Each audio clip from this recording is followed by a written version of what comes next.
Hi everyone, my name is Susan Labhard and I've been a member of Our Savior's Lutheran Church for over 20 years. In the beginning of 2020, I decided it was good for me to be more grateful. So instead of complaining, I look for things in which to be grateful for. At Our Savior's Lutheran Church, I'm grateful for our Pastor Kim friends because he memorizes his sermons. Pastor Kim is inspiring due to his delivery, but also because he weaves past and present to make the word more meaningful. His quotes help me to remember the concepts. Well, I too would like to speak by memory. I only have about 3 minutes, so must use notes to be clear and concise. I'm also grateful for Patty Real, who organized a Celtic Lenten retreat on February 15th, 2020. We learned about the Celtic way of evangelism through the message of St. Bridget, B-R-I-G-I-D.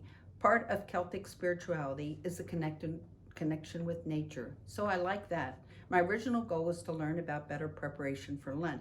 I learned not only how to be grateful for the mundane, but to be kinder and seek an abundance of peace. I also got a lesson in forgiveness that I would like to share.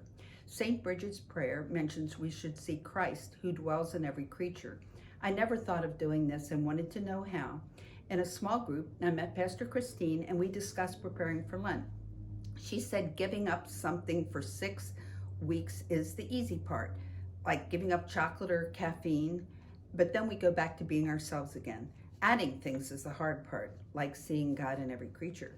While I agreed this was a good path, and I could see this in animals, I had difficulty applying this to a couple people with which I was having trouble. I contacted Pastor Kim for guidance. He suggested, 1, St. Bridget had a sense of humor. Try to find humor in the situation.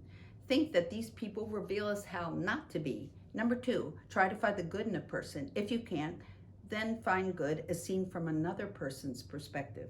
Number 3, pray for them. Pray that God would soften your heart toward those you dislike. Pray that God would help you see the good in those you do not like.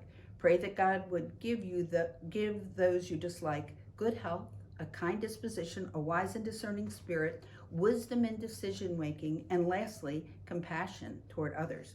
Positive prayers for others will change you, and that may be the most important. 4, practice forgiving the actions of those you dislike. We all need forgiveness, and by not forgiving, we burn the bridge that we ourselves must cross.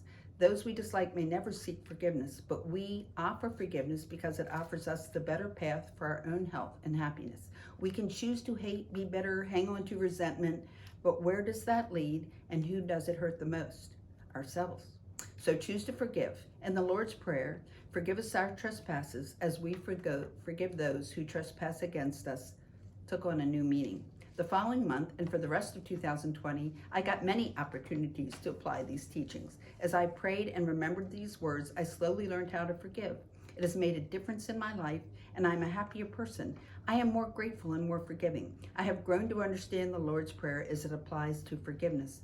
So I start 2021 optimistic in a new and better place than I was a year ago. I hope and pray that those who hear my testimonial will take it part that would be helpful to them as well, to see Christ who dwells in every creature and to be grateful.